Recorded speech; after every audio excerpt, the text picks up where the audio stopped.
On a flickering CCTV screen, a dozen shadowy figures run with military precision in a line towards a shipping container in the port of Rotterdam.Its freight of tropical fruit from Colombia may already have been unloaded, but this metal box, 12 m long and identical to so many thousands of others here, still has cargo on board. 80 kg of cocaine are hidden inside the refrigeration unit, drugs with a local street value of around €4. The collector's job is to get the drugs out of the container and away from the docks, from where they will be transported to Amsterdam, Berlin, and London. The port's a gold mine. It's beautiful, a man, whose face is obscured by a mask and a hood, tells journalist Danny Gozen on his show, Danny's Wereld, on the Dutch TV network, VPRO. I can make money nice and close to home, and there's always work. These are young men employed by powerful, criminal networks. Every job's different, the man explains. One boss will say, you'll earn X amount to share between you. Another will say, you'll get some of the drugs to sell for yourselves. Collectors make around €2,000 for every kilo of cocaine they carry out. And this is a business that has exploded. We first noticed them about 2 years ago, says Andre Kramer, who owns a container processing company in the port. There was one or maybe two of them, and it happened once or twice a year. But in the past 6 months the groups of collectors have got bigger, 10 or 12 people gathered together, and it happens 3 or 4 times a week. As the volume of cocaine imported into the Netherlands rises exponentially, the methods used by the collectors are becoming more sophisticated too. Sometimes they don't physically take the cocaine out of the port. Instead, their job is to transfer the drug to another container earmarked by the gang with the help of an insider, which will then be transported out of the port by truck. And sometimes the gangs will wait inside the port area for a drugs shipment. We recently found 3 hotel containers, says Kramer. The collectors might stay in one for days. They eat, drink, and do their necessities in there. We find mattresses, empty bottles of water, food wrappers, but biding your time in a hotel container waiting for the coast to be clear can be extremely dangerous. In early September, 9 young men found themselves trapped after the door to the shipping container they were hiding inside, partly packed with a freight of tree trunks, became jammed. If you're enclosed with biological matter like fruit or wood, these things still use oxygen, which means less for the people inside, so the air gets thinner, Jan Jans, chief of Rotterdam's port police, explains.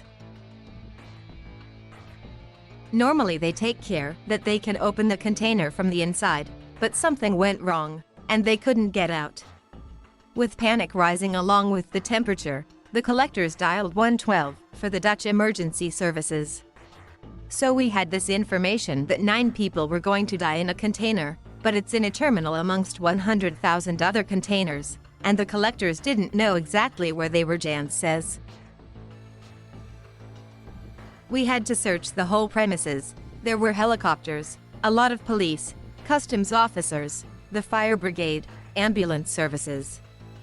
They were lucky we found them on time. It took 4 hours.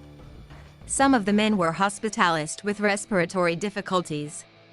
But for security reasons, Jans, who has been the chief of police here for 7 years, will not reveal how they found the collectors. Let's just say we did some smart things, he says, enigmatically. In 2014, the Rotterdam authorities intercepted more than 5,000 kilograms of cocaine in the port. By 2020 it was a whopping 41,000 kilograms. This year we reckon it's going to be 60,000 kilos, Jans says. We break the record every year. I'm not proud, it's good we seized the cocaine, but every year there's a larger amount coming in. And the narcotics discovered in the port represent only a tiny fraction of illicit imports. In September, 110 collectors were apprehended in the port area in just over a week. But unless they are caught red-handed, they only risk a fine of less than €100 for trespass. Some collectors even carry cash so that they can pay penalties on the spot in the event that they are stopped. We say, we're just having a nice walk. We're fascinated by containers, says the masked young man, who makes his living moving narcotics out of the port. Do I have anything with me? Do I have drugs? Or tools? No, I've got nothing on me. At 42 kilometers long, the port of Rotterdam is the largest in Europe. More than 23,000 freight containers are processed here every day. And central to the work of the cocaine collectors and the criminal organizations they work for is one critical enabler: corruption. If you come here tomorrow morning, I guarantee you can get hold of a security pass. You just say to a worker, "Lend me your pass until tomorrow, and you can earn 500 euros, says the collector. It's hard to do our job without someone on the inside, like a customs officer. He could have a container that should be inspected, but he takes it off the inspection list for you. And if an insider refuses to cooperate, the collectors use intimidation. The moment a customs officer says, "No," you threaten his kids, the masked man says ominously. Then he's going to say, "Yes," very quickly. Andre Kramer says his employees are under pressure because they are in the sights of those working for organized crime. People are being approached at home to place containers near a fence, for instance, he says. And I've actually had staff giving in their resignation. They don't want to work here anymore. They're scared. Rotterdam's chief prosecutor is familiar with these stories. A lot of criminality in the city has some connection with the drugs problem in the harbor, says Hugo Hillener. We have a shooting incident almost every day. 10 years ago, it wasn't on the streets. Now the violence is increasing. And the bloody repercussions of the cocaine trade extend nationwide, including the audacious daylight assassination in Amsterdam in July of the Netherlands' most famous crime journalist, Peter R. de Vries.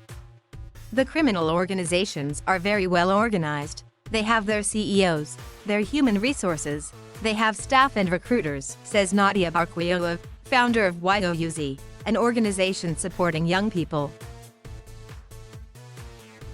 euro.The runs youth projects on Rotterdam's South Bank, one of the most deprived urban areas in the Netherlands and where many of the city's cocaine collectors come from. More than a quarter of the population is under 23, and more than half are from a migrant background. Thank you for watching. Please subscribe,